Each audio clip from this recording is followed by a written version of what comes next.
tidak syak pelayaran Rohingya yang berada di Malaysia merasa selesa, tapi seperti dinyatakan oleh Presiden Mehrom yang menjaga kebajikan pelayaran Rohingya di Malaysia, Zafar, bahawa beliau merayu kepada kerajaan Malaysia dan ASEAN melakukan sesuatu supaya pelayaran itu dapat kembali ke negara asal Myanmar. Moleknya Zafar ini, beliau tidak mengutuk Malaysia, tidak seperti Nur Azizah, aktivis Rohingya yang mendapat perlindungan di Malaysia dan kemudian dapat suaka di Australia, mengutuk Malaysia kerana tidak memberi layanan yang sempurna kepada masyarakat Rohingya. Masalah besar yang dihadapi adalah mengenai Akta Kerakyatan 1982 Myanmar yang mengiktiraf 135 etnik di Myanmar tetapi tidak Rohingya. Jadi ini masalah besar yang dihadapi oleh masyarakat Rohingya.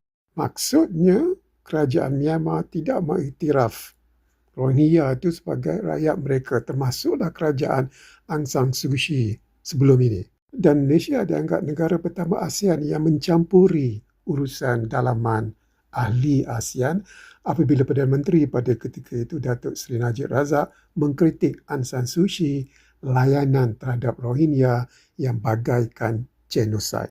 Dan pandangan kritis itu diteruskan sehingga sekarang oleh Perdana Menteri Malaysia. Tapi masalahnya adalah pengambilan negara ketiga, negara barat terhadap pelayaran Rohingya ini terlampau perlahan, bukan perlahan, dah terhenti buat ketika ini. Dan Nur Azizah itu sebagai nasib baik kerajaan Australia panggil untuk datang ke Australia.